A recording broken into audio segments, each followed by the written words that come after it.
Good morning. Oh, nice. We are going to go to the next panel. If you guys can take your seats. Love the energy in the room. Thank you, everyone. We are going to start off with our panel number 2. Really appreciate that first panel was amazing. Probably could have been all day.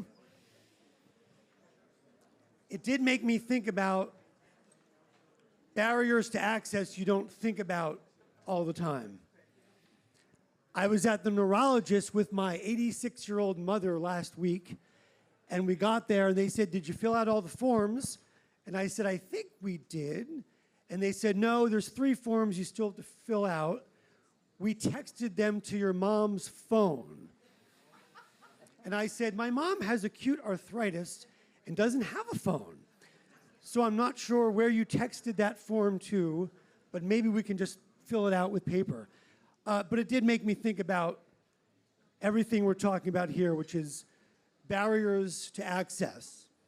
There's definitely a lot of great innovation, but how is it that it gets to patients?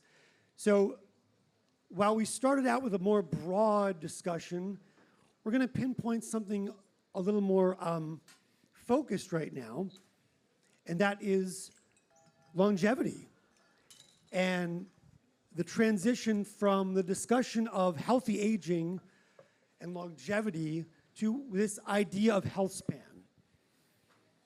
I work in the publishing industry. If you do a heat map of certain words, you see spikes. Everyone's talking about certain things. The word health span in the last 2 years has pretty much gone up around 1,000% in its usage. And this is on people's minds for lots of reasons, but first and foremost, I think, is by the year 2034, there will be more 65-year-olds than 18-year-olds in this country for the first time ever. So we are looking at a ballooning, a swelling of people over 65. What does that mean for health? What does that mean for chronic disease? What does it mean for patients? So I'm going to introduce a panel of experts to tackle this, and I hope we can unpack some of these issues. Sitting right next to me, Michael Clinton, you are the founder, CEO of ROARForward, and I know you've had several positions in the world of media. I'm looking forward to speaking with you about this. Next to you is David Liu, founder, Longevity Docs, and I'm thrilled to hear about your story. We have 2 people in the research community from L'Oreal. Zheng, you are the Senior Vice President of Advanced Research North America and Global Head of Regenerative Beauty at L'Oreal. Patrick Kullenberg, Chief Innovation Officer, North America, L'Oreal. Thank you guys for joining. I'm really thrilled to have a discussion with you. Do we have a patient-first voice, though, to start us off? I thought we did. Do we have a patient that wants to start the proceedings? No one here yet? Well, let me then be the advocate here and throw this out to everyone. What is the looming demographic shift mean for science, for culture, for health span, and how does the work you do address that? I'm going to throw it over to you first, Patrick, at L'Oreal, and talk a little bit about what you do and about the integration between beauty and medicine and, of course, the ultimate consumer, the patient. Great, thank you. It's wonderful to be here. Thank you for the introduction. You may wonder why a beauty company is here, in a patient summit and talking about health. And, because before you would always hear that, beauty was hope in a jar, right? And I think the big shift that we have seen in the last decade is really that it's really all about health. All of society, is interested in improving their health span, addressing root causes of aging, and that goes also for the beauty industry. And I think the big shift here is that there's been so much innovation within science and epigenetics that allows us to start looking at skin's health from the inside out and start addressing some of those concerns. And of course, skin, because we are a beauty company, skin is your largest organ. And it is a mirror of what's happening inside. Many times people, when they see you, they'll say, "Oh, you look great, you look healthy, you look glowing," etc. But they can also say, like I did yesterday when I came back from LA, "You look so tired and exhausted," etc. So I think what we do at L'Oreal is really trying to address aging from the inside out with longevity science. And I think what's important is the word science and the word health, and that this is done in a very robust, data-driven approach, because, as you said, our consumers are going to be living longer and longer lives, and it's all about thriving as the best version of yourself. So, I think beauty is now a consequence of health. That's great. Qian, you want to tackle that? Sure. Thank you. Eventually, all the mics come on. Yeah, absolutely. And thank you, Jeremy, for that question.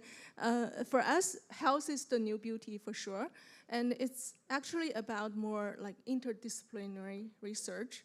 It's the connection between, the genetics, molecular biology, dermatology, functional health. The goal for us is to bring the best functionality and health at any age. And imagine, nowadays we spend 2-3 decades, eventually longer than before, right? How do we envision ourselves to live in that context? And most of the time we're going to, not in a medical facility, not in, under the context of prescription. This is where self-care, home care, and taking control, taking preventative strategy is more important. And this is actually where L'Oreal Research Innovation is focusing on shifting the scientific territory from merely correction into more prevention, early interception, in addition to correction, so that to reach the holistic benefit. So this is, from a scientific perspective, super important for us. And of course, we start from skin and scalp health, but this is the beginning. It applies to other system, internal organs, systemic health. So we'd like to be more sharing of our know-how, our knowledge, our application, but then at the same time to learn from our partners, to learn from different world, to cohesively build this together, because longevity is also about togetherness, about community, about elevating everyone in the society. Yeah. So love to do that here. I see in your title it says regenerative beauty, and that suggests this marriage of science exactly. and all aspects of health. So it's a fascinating place to be in. So thank you for joining us. Thank you. David, we chatted a bit about your origin story upstairs and your interest in health span. What drives you? What is it you do, and how do you see this coming wave of this new zeitgeist in science? So thank you very much, Jeremy. So what is first of all, I'm really excited to see that now the Galien is evolving and bringing patients around the table, around the stage. I think it is really important because when you talk about health, when you talk about those innovations, the actual outcome and impact is people here, right? And so I truly believe as a physician that we need to include every single patient around the table at each discussion. So thank you to Edward Cohen for organizing that. I used to be a cardiac surgeon. So what it means is I was, waking up, going to the OR, performing probably 2 or 3 surgeries a day, going back home, being on call every other day, flying to do transplant. And so I was waiting for people to get sick to do my job, right? If you were sick and healthy, you were not interested for me. That was my past life. What happened is I lived the life of a patient. So during COVID, I started to, I thought I was 14 ago, So I bought a skateboard, was skateboarding with my son. You know, there was this time we were doing Zoom, you know, Zoom schooling. Skateboard, after 2 days, I felt and I broke my clavicle. I go to the OR, ER. I said, perfect, everything is fine, doc. They give me my blood work, and I say, is it a real doctor? Everything is fine? Wow. So, blood pressure, I was overweight, cholesterol was higher, inflammation, and I thought it was perfect. You know, I was exercising, I was skateboarding, of course, living in nature. And so that was my wake-up call. I became a patient, and I was testing my own medicine, right? I was waiting for myself to become sick, to become my own patient. And so what really happened, this is the shift, but the story is, I started with the science. So a few years ago, a company came here, and in the US, from France, you can recognize the accent, and they said, we need someone who could understand science, and we need to talk to you. Have you heard of NAD? So did anyone here heard of NAD? Raise your hand if you know what is NAD or if you heard of it. Okay. So if you probably do some search, right? NAD rise up. And so this company came and say, we want to try to work on NAD, and it was 7 years ago. So I started to dig in. I wanted to look smart. I didn't know anything about this. They look at the cell, few biomarkers going everywhere. I was like, what are they talking about? I'm just a surgeon. I'm fixing the tubes. And so I started to get into the longevity science field, trying to really understand what's going on and what are the mechanisms of aging that impacts our body and our mind. And so this is where now we are leading, and I'm going to talk a little bit later, a longevity medicine movement where I believe in the future everyone should access to longevity doctors before they get sick. Yeah. It's a whole changing model. I mean, you were in the business of the find it and fix it mode of medicine, and now it's a whole new story. It's about early diagnostics, it's about preventive care. The whole portfolio is going to be relevant as society starts to age. So thank you for being here. Thanks for sharing that. We're going to explore that a little more. Michael, tell us what you do. Tell us how you got into this space. I know you fly all over the world and talk about the cultural relevance of this topic. So would love to hear about that a little more. No, thank you. Great to be here with everyone. So my main career, my real career, my first career was in the publishing business. I'm sorry. Thank you. Thank you. I was the president and publishing director of Hearst Magazines, and you're probably familiar with many of our products. I had the pleasure of launching Oprah Winfrey's magazine, and we have Food Network and Elle and Esquire and many, many more. But when I was ready to step out of the day-to-day, I ended up writing a book called Roar, Into the Second Half of Your Life, which was really a look at what was happening globally in this longevity space, which is now turned into a business with Hearst called ROARForward. But I want to pick up on something you said earlier, because you're all data and numbers people, I'm sure, as I am.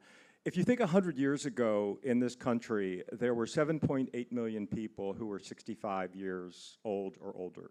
Today there are 62 million, and it is growing to 80 million. And this is not within the next 10, 12, 15 years. This is not just an American phenomena, it is a global phenomena. As you all know, birth rates are down. Across 130 plus countries. You need 2.1% for replacement. We're at 1.5 here in America. Japan's 1.1. The population of the world is dramatically aging, but what is happening is that they are aging in a very, very different kind of sensibility than our parents and our grandparents did. Because first of all, they're acknowledging that they're going to live longer if they're healthy. Secondly, they tend to be more focused on health. The boomers and X generation are driving this new phenomena that we've been talking about here, because the realization is if you're healthy on 65, you may live another 30 years. And so what are you going to do for 30 years? Purpose, commitment, Qian talked about that, health, well-being. We live in a world now where there are amazing diagnostics, tests, precision medicine, GLP-1s, all of the things that we know, but right now that has a very inequitable distribution. So how do we bring this to the global population in a broad way so that people can live longer, healthier lives? Last comment, I have the good fortune of being on the Stanford University Center on Longevity board, which is a great group you can look up. The science there says that today's 5-year-old has a 50% chance to live to be 100. So the 100-year life is here and is going to be more and more here. In Asia, life expectancies are high 80s, Asian women 90. In the US, our life expectancies are growing again, writ large. But the 100-year life poses a lot of questions about healthcare and financial well-being, and we could spend a whole session just on that topic alone. So this is the kind of stuff we explore. Well, thank you for everyone sharing where you kind of sit in this equation. But you said something very relevant. Health span, and it's a hopeful term, but it also invokes, for a lot of people, it evokes wealthy people getting tested. And for many of the clinics that I know of, both in America but overseas, it's a very expensive endeavor to get a profile. We used to joke, if you were a billionaire turning 60, you'd start a longevity company. But now we're seeing this mainstreamed. We're seeing a much more, at least the conversation is turned to, how will this help everyone? How can we not just let, the elites age well with their, and maintain their chronic conditions? So, Patrick, from a perspective of a company that is science-driven, that wants to serve the needs of people, skin, hair, health, and more, how do you see the obligations to serve the many, particularly as we are looking at a population that will have needs well into their perhaps 80s, 90s, and beyond?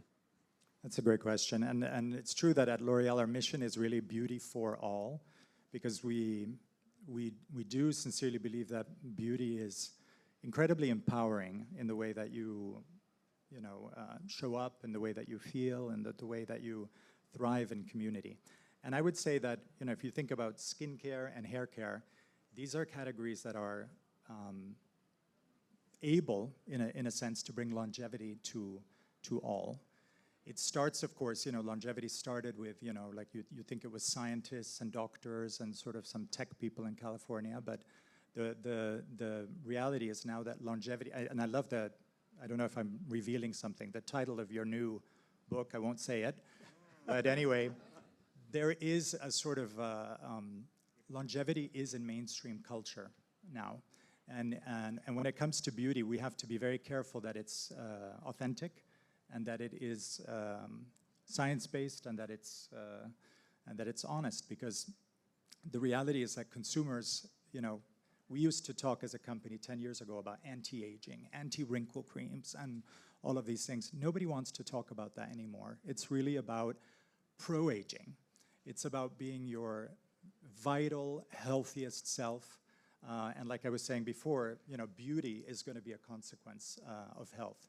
So you hear a lot in our space, in the beauty space, the healthification of makeup, the skinification of hair.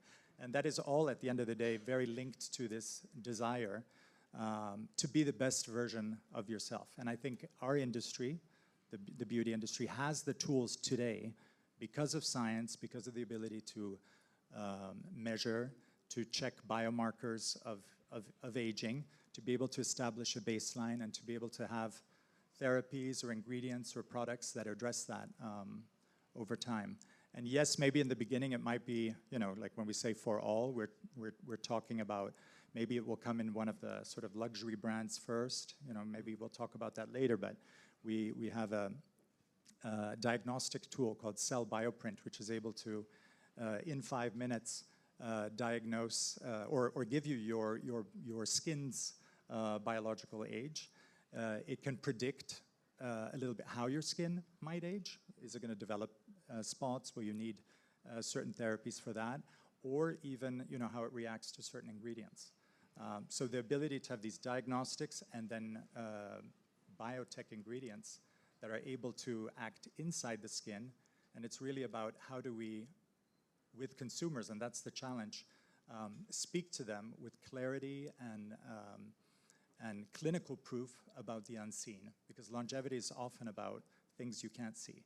Yeah. But the skin, in many ways, is I would say, a longevity biomarker, because it is one of the most visible things. You can't see how someone's heart is or someone's lung is, but I think there are a lot of doctors, and maybe some of you here, when you are seeing a patient and you're looking at them, there's something going on as well as you're looking at their skin and their hair, and that can tell you a lot of things, I think, a little bit about their health span. It's a huge component of the psychology of aging in addition. And I've spoken to several people in the clinical space, in the longevity space, that say, the three most important things to think about: your mental health, your mental sharpness, your mobility, muscular, right, anti-inflammation, and your self-perception, your how you see yourself. So I think it's important, and it's obviously driven by science. And we're looking at a portfolio right now in the I won't say anti-aging, the longevity space. There's things like cell senescence and mitochondrial, right, mediated disease, but there's so many things upstream, biomarkers. I'd love to hear how kind of we're using this. I mean, David, I think we talked about like that full portfolio, how it's being used, and how is it actually changing or integrating clinical practice when you think about this?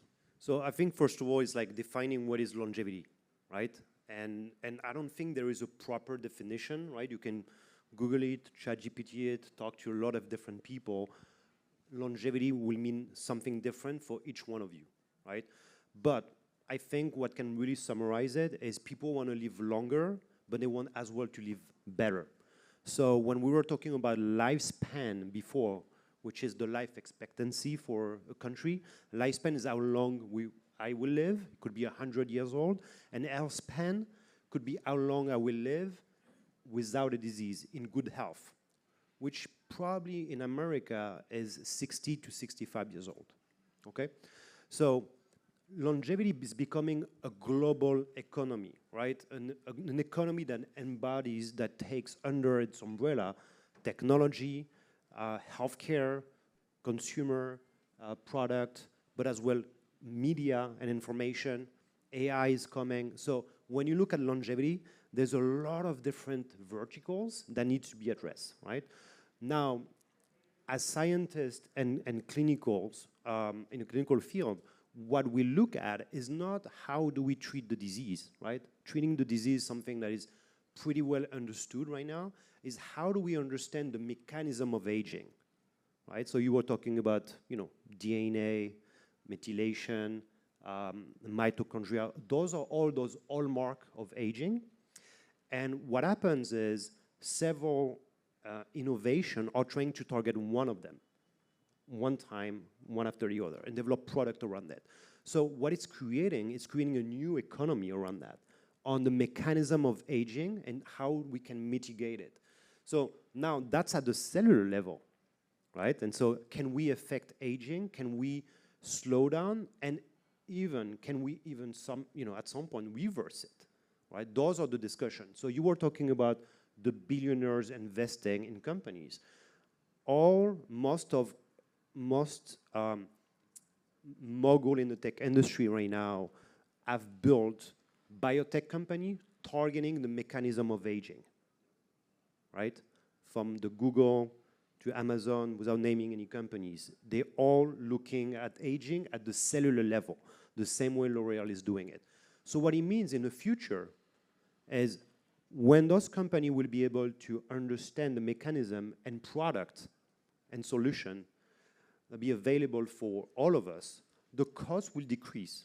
So we are in an inflection point today where innovation requires a lot of resources, the same way you want to go to Mars, right? That's innovation. Innovation for the longevity field is how can we stop and reverse aging at the cellular level. That's the holy grail. That means at some point, and I'm not making a statement, at some point we might be able to say, we can measure heart age, we have biomarker for that, and we have a combo of solution to stop or to reverse your age, right? Your skin age or your heart age. So that's the dream, and then that's the bet of the longevity industry. I just want to quickly talk about areas of science that are exciting in this field. You know, Qian, I know you have this title with regenerative. What's the most exciting part of the science for you right now when you think about the portfolio of therapeutics for aging, skin, hair, or other? I think for us at L'Oreal Research Innovation, actually we've been spending the past couple of decades focusing on longevity and aging research. And we've published over 40 scientific papers in the field, addressing all the different hallmarks of aging, you know, all the different biopathways. And then we are also building the connection between skin and then the other system, like the skin microbiome and then the gut health, and studying how microbiome can actually impact not only your internal gut health, but then your wrinkle severity or your skin dryness and skin quality. And there are specific microbiome strains actually correlate with the level of your aging sign, biological aging. So this type of biomarker research and extended skin research actually can help us develop more personalized, more precision treatment or therapeutics for the future. And in addition to that, at L'Oreal, based on the knowledge we harvest throughout the years, we built this program called Integrative Longevity Science, where we connect the biology of skin with dermatology, with tech, the diagnostic digital tools, as well as considering patients or consumers' real-life factors. So all of these are, combined in a digital way, based on, of course, scientific evidence. We created our longevity AI cloud for L'Oreal. So this actually is a new molecular design. We harvest all the key, most relevant and most impactful biomarkers and pathways, and then we build our technology innovation strategy upon that. And I know in the past when we speak about AI or digital system, there's always the question, your AI tool is only going to be as good as your data quality, your input, right? So that's why, we leverage the data we built during the past few decades with hundreds of clinical research happening around the world, all different skin, hair type, age groups, ethnicity, healthy or compromised. And then we have real-life skin sample doing like multi-omic studies and microbiome sequencing. And based on that, we have billions and billions real-world data points. And that's the foundation of our AI system. And then we do believe the robustness of that. Based on that, we actually selected 267 most impactful biomarkers out of the cloud. And each of them represent a type of reactivity or type of pathway relevant to skin longevity and health. So upon that, we build our innovation strategy for technology solutions. So we have a three-pillar approach: anticipate, intercept, and reset. So for anticipate, it's a very, very much correspond to what Dr. Lu have been saying about taking preventative strategy. It's about prevention. It's about protection. It's about addressing the biology sign, before the clinical manifestation of aging sign. And with that, it could be something as simple as your daily photoprotection, UV protection, actually. Protect yourself from DNA damage and from oxidative stress and prevent skin cancer, including melanoma. So that's something really important. And of course, it's to prevent photoaging and give you better skin quality. And then for intercept, we want to really address these early signs just start to emerge. And then you want to control all the cellular environment, make sure the skin is at its best for regeneration. We want to control microinflammation. We want to enhance the mitochondrial function, probably improve cellular energy, and so on and so forth, to really bring the best of skin and give it a boost. And then when speaking about reset, it's more about having, when you have advanced sign of aging, where you need good restoration and correction, but then at the same time also to prevent further loss, to reset aging trajectory for a better future. So this three territory actually brings synergy in terms of product and technology development. And upon that, we didn't stop there. We continue to broaden our knowledge, and that actually takes a lot of collaboration with the KOLs, outside our field, from academia leaders, from startups and biopharmaceuticals. Some example, we actually have a strong collaboration with the Center of Microbiome Innovation and University of California, San Diego, where we kickstarted this Skin Biome Initiative. It's a citizen science program where thousands of patients or healthy consumers can participate, take a sample of their skin and the scalp, and send back to UCSD for microbiome sequencing. And this data will be correlate with their questionnaires about their health, their aging status, their internal or external perception of aging, but also will be enriching the other database, which is the UCSD gut health database. In this way, we build this internal and external connection to provide our consumer the holistic beauty targets. And based on that, we can come up with more, better solution with higher performance and more targeted solution. And another example is we're partnering with National University of Singapore to run one of its kind, the largest longevity cohort study. The lead PI is Professor Andrea Meyer. And in this study, we're actually looking at both oral supplement, which is the inside, the internal, and also topical treatment for aging, and the combination. And through the course of time, we would like to identify the synergy between different treatment, so that in the future we can build something more customized, more precision for our diverse consumers. There's a lot of great science happening clearly, and you represent that integrated approach. Let's take it back to the patient for a second. Let's talk about, do we have the systems in place to deliver all this exciting science, right, to our aging populations? I know right now, if you go to both healthcare systems are not really set up to deliver what is needed.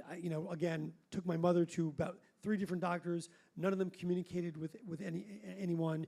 It was very difficult to navigate. So, Michael, I know you talk a lot about the cultural aspect of aging. Do we have the systems in place to handle an aging population? I can't answer that. I'm not a doctor. But what I can talk about is some of the cultural signals and touch points that bring ageism into a negative space and self-imposed ageism into a negative space. And we all know the tropes and the way that people, let's say, over 50 are represented in media and advertising and entertainment, et cetera, which has been abominable. And the good news, it is shifting and it's changing. And I'll give you some good examples of how that happens, because you might be familiar with Dr. Becca Levy's work at Yale, who wrote a book called Breaking the Age Code, that if you have a positive attitude about aging, then you will live 7.5 years longer. And this is based on her research and a longitudinal study that she's been engaged in. And it's a fascinating book that you can read. And this positive idea of aging can only happen if the cultural cues that you're getting from the media and the world writ large are positive in nature. So a few examples of how that's playing out. In our space, in the magazine space, you see a lot more age diversity on covers. You see people represented in a very different kind of way. The famous Martha Stewart on the Sports Illustrated cover, along with Gail King, who's my colleague at Hearst, on the cover represents a completely different representation. Oh, that's what 84 looks like. Oh, that's what 71 looks like. Oh, they're on the Sports Illustrated cover. It changes a thought process just in that moment of time. We can think about it in terms of television shows with the success of Hacks, with the success of Matlock, with The Golden Bachelor and The Golden Bachelorette. There is romance and love over 60, cultural cue, right, that you can follow. You can see it in films and in movies. Eleanor the Great, which you may have just seen. I was telling Jeremy yesterday, I learned from a friend that his 95-year-old mother and her 91-year-old sister have just gone on TikTok and started something called Grandmas That Nosh, and they're working all the restaurants in the Upper East Side, and they have 33,000 followers in 12 weeks. So what one can do and what role models look like, those cultural cues are going to be impactful in how we change our views of what I call living longer, not getting older. Because if you start seeing people in their 60s, 70s, 80s, 90s behaving and doing things differently and looking different in the way they represent themselves, the famous meme, the Golden Girls, which you're all familiar with, were in their 50s. Now think about that imagery. The Sex and the City women are in their 50s. Think about the comparison. 60 is the new 60, it's not the new 40. 70 is the new 70, and this is what it can look like. So I think if we take this whole system and shift it, and I think L'Oreal's been a phenomenal example. In the recent Milan Paris fashion shows, it was the first time ever where there was so much age diversity on the runways, and L'Oreal did a big event in Paris that had people from 30 to 80. And that's the way it should be. It should be organic, and that will change mental attitudes about aging. I think that's an amazing way to kind of summarize what's been happening culturally. Those shifts are important.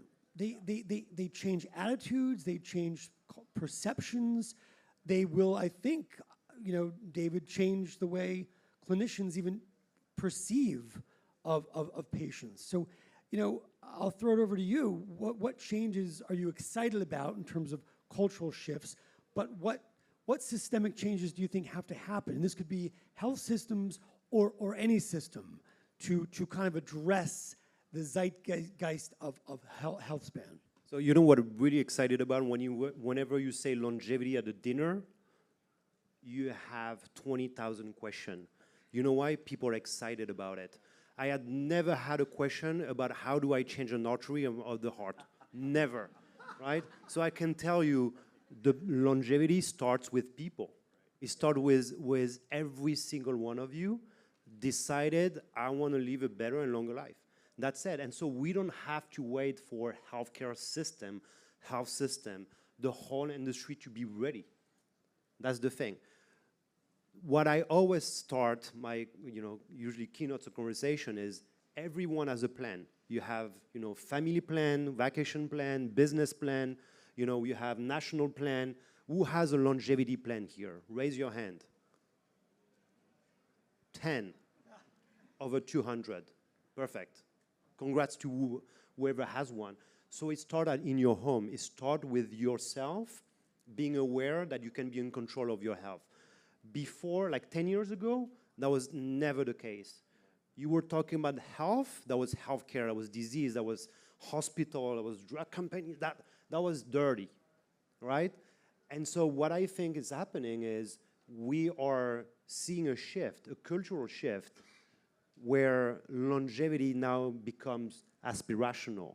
It becomes a status, right? It's kind of a new luxury, even though it doesn't have to be expensive, right? Luxury doesn't have to be expensive.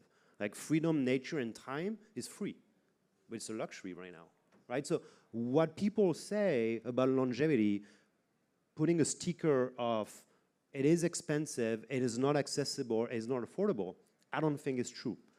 Expensive biomarker, right, and total workout, right, is really important, right? It could be super expensive, yet now you can go to any clinician today and say, by the way, have you heard of this guy on 60 Minutes on Sunday, right, called Peter Attia, for instance, right? It's becoming mainstream, and they recommend few tests that can be incorporated within your checkup for every doctor, covered by insurance, covered by labs. Now, what I think is really important is when we shift the discussion to stigma, to aspiration, the same way you did it in your editor at Scientific America, or you do it at ROAR, or L'Oreal is pushing now the narrative of healthy aging, in integrating science, I think people are listening. And people are empowered right now to, okay, I want to learn more. And where do you go when you want to learn more? You take this, right? You put longevity, and you find people. You find the science. Accessible information is now, I think, the power. It is free, accessible to everyone. Now, the downside is what is true, what is not, right? What is backed by science, what is not. So my recommendation to you is like, do not believe anyone, right? Challenge everything, not even me. challenge everything and try to understand what is the science. And even sometimes the science, right, can go in one way or the other. But what I'm saying is, you have to bet on people that are willing to invest in research, in integrative approach, and leveraging what exists today. We have technology that can help us develop many solutions at scale. And so I believe in the future, you were asking, what are you excited about? I think whatever L'Oreal is doing in the labs will be done by AI at some point and building it. Whatever Michael is doing with RAW, it won't be even a conversation anymore. When you say, I have a digital phone, you look stupid. You have a phone.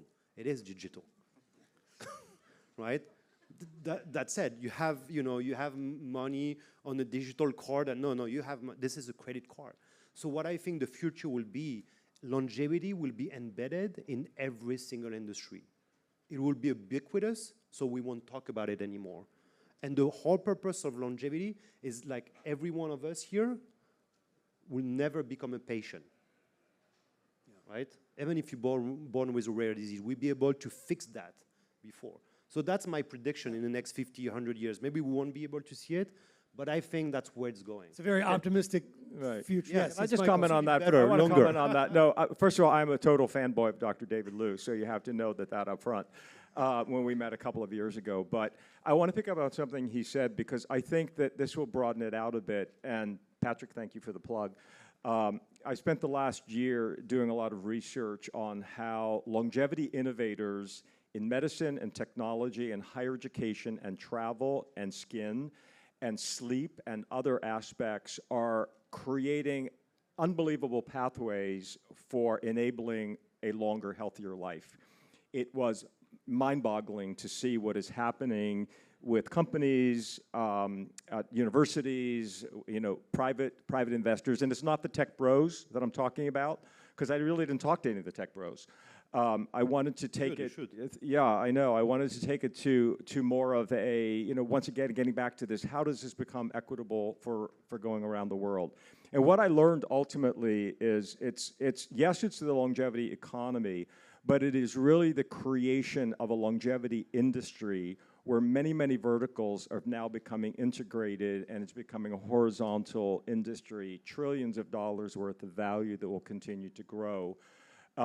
Which now led to this new book that is coming out in the spring called Longevity Nation, which you can take a look at. Thank you, Patrick, for that plug. I wasn't planning on plugging the book, but I figured what the hell. I didn't want to reveal the title. Thank you. I revealed the title because we haven't revealed it yet, but for this audience. But in any event, I think to David's point, you're going to see over the next multiple years this enormous explosion of growth coming from the business world, the brand world, the science world, et cetera, all around the longevity phenomena. And to your point about the heat map of the word, the horse is out of the barn, as they say, because longevity is the word that is now being embraced by so many of these various sectors. Yeah. Have you read his book yet? Or Not out yet. Not yet. I'm very curious. I interviewed this First one, one. yeah. But anyway. No, it's not out yet. No, I would add that it is starting a lot earlier than ever before, and it's exactly as you said. It's due to social media. I mean, I have kids, and they're finding out about, like the beauty stack today is very different than what it was 10 years ago. I mean, people are educating themselves about, like what should they do in terms of lifestyle modifications, like what are some of these treatments, ice baths, infrared, the different supplements, and people have opinions about that. And I think what's exciting is that, at least in the world of beauty, this beauty stack is going to be completely different. It's going to be, based on supplements, data, energies, maybe tracking devices. more personalized, maybe? Very personalized. Yeah. And I think, everybody knows this, but like you were saying, we would not be able to have done what we did without AI and all the advances and the AI cloud, because literally it's billions and billions of data points, and it's incredibly complex to then analyze, to identify which ingredients really work on the different hallmarks. And our commitment at L'Oreal is that it has to work on at least 3 of the hallmarks for it to actually be worth even, pursuing. And so it allows you to really have something that is tangible, that then can be proven with data and tests. What I can add is I was surprised to learn that, you know, L'Oreal has 4,000 scientists. So probably one of the largest, you know, research entity in the world in a way. And so, you know, looking at all the different parts coming together, you're going to see in the future a larger company taking the lead in not only one product, but testing, educating, empowering, right, supporting. Like those large companies in the longevity space will tackle each vertical. So you're going to have to trust those companies, right? No, it's amazing. I mean, it really is science-based, and it's like I mentioned earlier, it's becoming more mainstream. It's not the billionaires, you know, they're turning 60. There's a huge cultural shift, and everyone ages. So this is we will all be patients in the world of aging, and it's how we approach it culturally, scientifically, from the aspect of technology. AI is in everything. We got a pitch the other day from a company saying we use AI in drug discovery, and I said, well, who doesn't? It's like saying we use electricity in our hospital. So I have learned from past panels, there's always a lot of questions. So I do want to invite the audience to raise hands, because I want a good amount of time for these amazing, illustrious people to answer. There's one over here. I think there's some mics being, are there mics still in the house? Oh, there you go. Our wonderful microphone person. Thank you. Question over here. Go ahead. It's kind of on. It's kind of on. We hear you.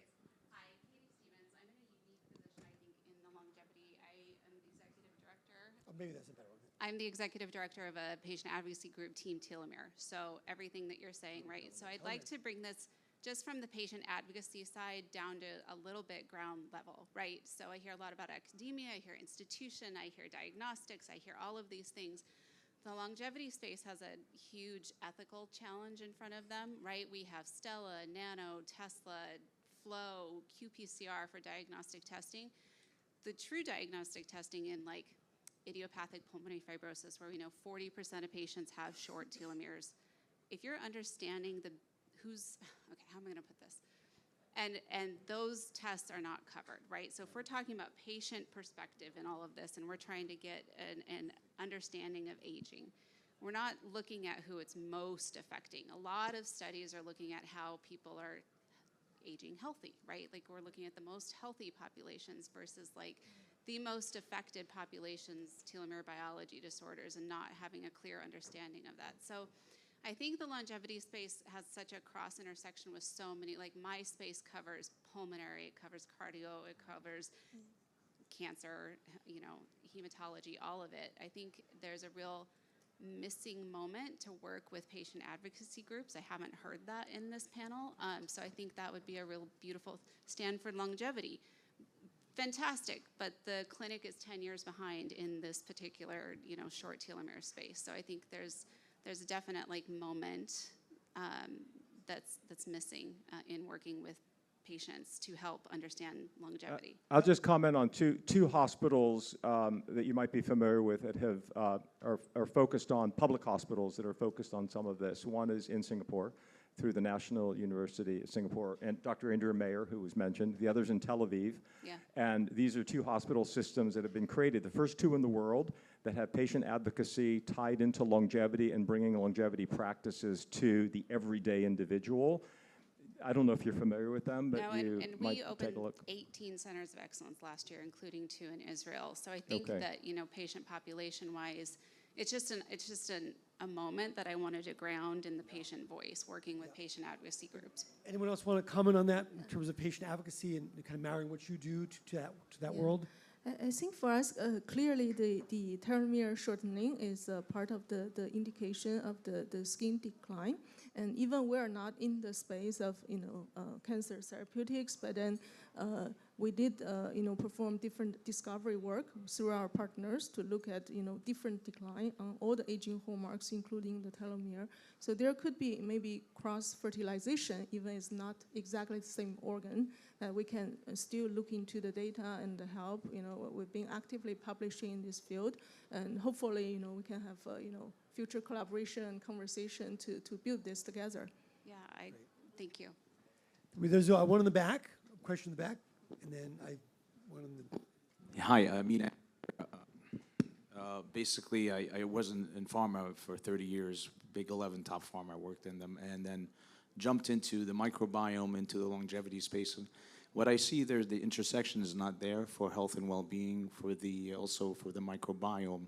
I mean, there needs to be a vertical that has to have all players involved from that perspective. And, and now I'm looking into outside other countries that are innovative enough that has that platform. What are we doing, I guess, as companies individually in the U.S. to be able to, link this linkage together, especially with even advocacy, like she mentioned, advocacy groups, but. I mean, I can take that. I don't know if I have an answer for how do we push further to, to get reimbursement or to make, tests accepted. But what I understand is the better the data, the better the advocacy, right? And so I think, your role is really important, bringing this information directly from the patient, right? Trying to understand what is really the need and publishing and partnering with large organizations on media or even, doctors network, just to make sure that your voice is heard, right? Whether it's, telomere or microbiome, I think that doesn't really matter. What matters is what is the funnel that you're using, the vehicle to push this narrative forward. And I think longevity right now is a great vehicle, right? There's a locomotive, right? There's a train, and if you get into it, whether it's microbiome or telomere, right, or any other organs, I think it is important to build a strong foundation, right, and to be extremely focused and targeted on whatever you want to achieve. So if it's microbiome, I can ask you, what are you talking about? Are you talking about, fecal transplant that we can do in Canada? Are you talking about microbiome testing? Are you talking about, reimbursement of microbiome or research on gut and brain, barrier? So this is what I'm saying is, I think the better your narrative around what you're trying to achieve, the more understandable will be for, at the federal level, in the healthcare level, and partnering with other organizations. It's a good point, because we didn't really talk policy as much, but that's a huge part of what's going to drive this. I did see a question in the back, by the post there in the back, and then we'll go to you in the front. Sorry. Yes, sir, yes. The mic is on its way. Yes, my name is Kretini Kiza from the company called Live for Life, where we are developing actually medicines for hypoxia. And that's why I wanted to submit this to your panel. How do you see the role of hypoxia? We know that every year it takes 30 million lives. We already know that. We also know that as you age, the first thing that starts going south is the ability for the blood or plasma to carry oxygen properly. Yeah. Yeah. There is even a hypothesis that that's the reason why the skin is the first one to show age, because it's at the confines of that network. And I was just wondering if you have some thoughts on this. We have a drug that we have tested that has proven to be quite very, very important in COVID situation in France, but I would like to hear your thoughts more about the aging process and hypoxia and how this gets addressed. David, does that come into your work? That wasn't on the question list. So what I can tell you is, hypoxia is like any other disease of, related to aging, right? And so what I think it is important is, again, understanding what are the mechanisms, how do we teach about it? And look, as a cardiac surgeon, obviously, hypoxia was something that we were really looking at all the time. But I can tell you at the skin level as well, right? If you don't have the proper vascularization, delivering the oxygen to the tissue, right, we are, obviously impacting the health of this organ. What I can tell you is, if we have a way to measure things before we get to a certain stage that is not reversible, that's the mindset and that's the framework we should adapt for a lot of different things. And so to me is what exists today, and maybe your company does that, I don't know, but what exists today to measure a state of health and how longitudinally we can measure it. And so if we could do that, for hypoxia, for skin aging, for the heart, then we will, each of us, have a longitudinal data set, a timeline of the story of each organ, right, or each phase of our health. And whenever it goes up or whenever it goes down, we can intervene before it's too late. So I guess the patient you're referring to are sometimes seen too late, right, because of cardio or respiratory symptoms or syndromes, right? And so I think it is interesting to see that today, when we talk about longevity, we include early detection, early education, and that's, I think, is going to be the future. So hopefully we won't be able to, to have those type of late-stage patient in the future. It's almost a paradox of longitudinal data, but you need it like early. Right? And if we can combine that, that's almost the holy grail of longevity science. We have time for 2 more questions in the front here, and I promised you one too. There's just a super fun study that says that people who have a daily laughter practice look on the average 10 years younger. I'm 92. No, just kidding, just lighten it up. Were you at Hearst in 2004? Yeah. Okay, so I had the most responded to story and the most read issue of O, and it has to do with this topic. So I'm really interested in longevity as a 32-year stage 4 cancer survivor.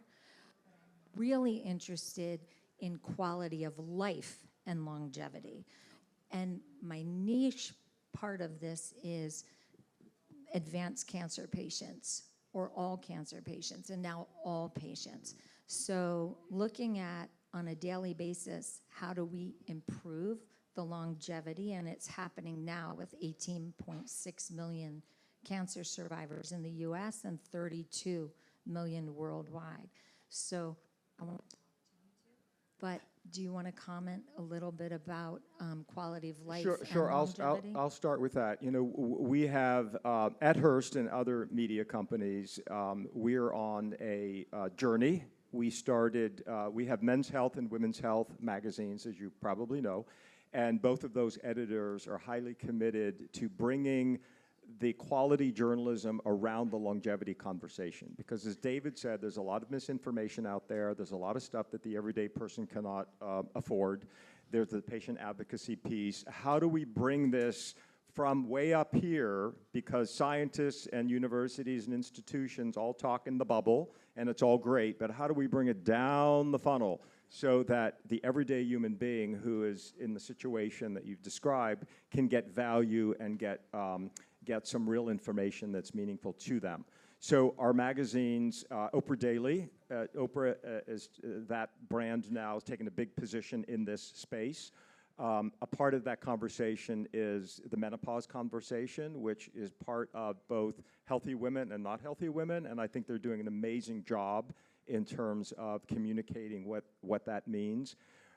So the key is, how do you bring it down to the everyday conversation? We have Prevention Magazine, as you know, we have Good Housekeeping, we have Women's Day. How do we bring it down so that there's an everyday understanding in a correct way? So I think the media has a very big job to play in this space to get the word out in terms of how everyday people can enhance their own individual longevity. So I'm happy to connect with you after, but Men's Health, Women's Health are way ahead of the curve on this. Does anyone want to respond? Yeah, I think there is 3 points. I used to, I was doing rotation in oncologist, department, and I remember every time, patients were going to chemo, there was this stigma on how they looked, right? I'm sure we went through it. So how do I perceive myself right now? Am I diminished? But I'm the same person. So I think when you talk about longevity, there is 3 pillars are really important. Is how do you feel, how do you function, and how do you look? How do you feel, how do you function, how do you look? Feel can be here, function is really your body, and how you look is the outside. And so you cannot dissociate this and say, I just want to look good, or I want to function, but don't feel good, right? And so this quality of life is probably this 3 component, right, that we try to apply every day. So you have to look at how to really, not only assess it, but how to improve it. And that's what I'm saying, like, understand where you are, and say where you want to go, right? Having a vision of yourself in the next decades or, in 25 years, especially after, recovering, it is really important. And I'm sure you envision that where you were in the bed receiving the treatment, saying, I want to get out of this, survive, and be this person being on the front stage. It's a great question, too, because longevity is not just for the healthy, staying healthy. It's for survivors to live as best they can, right? So. Can I just add one more point? Actually, we have a strong partnership with American Cancer Society as well as Stanford University Oncodermatology Program, where we're building actually educational programs to care patients who are either current patient or go through remission, the survivors, and to help them understand what would be a daily routine look like, to enhance their daily quality, to give them comfort, give them care. It can be as simple as from gentle cleansing to the right skincare, hair care product, to eliminate those dryness, tightness, those sensational change, and to bring back confidence. So actually, those we got great feedback from those care. We'll be happy to share those information. So I have People's Choice Award 2025 Top Health Series Podcast of the Year. I'm the finalist, top 10 finalist. And it's 7 days a week, 397 episodes to date, because we do this every day, because we are trying to help patients have quality of life and longevity every day. So each one of you, I hope that you will come and talk to our people. We're in 138 countries. That's a great invite. Amazing. And I hope vice versa. Yeah. You will come and talk to our. All right, I promise one more question. Can it be quick? Right here. All right. In the back. Oh, sorry. Oh, sorry. There's one there. Okay. Yeah. Maybe we could combine them. How you doing? I'm Keith Comito, president of the Lifespan Research Institute. We do a lot of the work that you're talking about here. You might be familiar. We have lifespan.io. We do a lot of social media initiatives, and we're changing narrow for the next 10 years. The question that I want to ask is on the subject of clinical indications, because I think this is what can unite sort of the science and the public, right? One of the things that's holding the field back right now is the lack of proper clinical indications for age-related decline. And there's a real area here to use non-invasive digital biomarkers based on face, voice, walking gait analysis. And the question that I want to pose to the panel, so I'm working with Andre Meyer and a lot of people in the government, and one of the things that is holding this back is the lack of data sharing initiatives so that collectively as a field we can come up with these indications that can be potentially deployable from people's cell phones. I just wanted to hear if your L'Oreal or the other organizations are working in this way, and I would be happy to work with any of you together on these types of initiatives to bring this to the public. Data sharing is a hot topic. If we just like 30 seconds answer. We are building with our network of doctors, 650 doctors, 50 countries, decentralized clinical trials on GLP-1's side effect and impact on biomarkers. So yes, patient registry is probably the most important things of our Longevity Docs organization, beside education of physician. And we are putting our citizen, the citizen science initiative. All the data will be online, public for the microbiome, and also for all the other biomarker research, clinical trials. We actively publish every single year to share that information across industry and academia. What good is data if it's not shared? And again, I think it comes back to how is all this great science and all this intel going to affect the patient? I love running out of time, but because we had a great time, we'll chat afterwards. I have to wrap it up. This was amazing. Thank you, panelists, for this amazing discussion. We've all aged 1 hour, and I think we still look great, but thank you again. And these people are certainly available throughout the day to chat. So let's hear for this great panel. Thank you, guys. Thank you.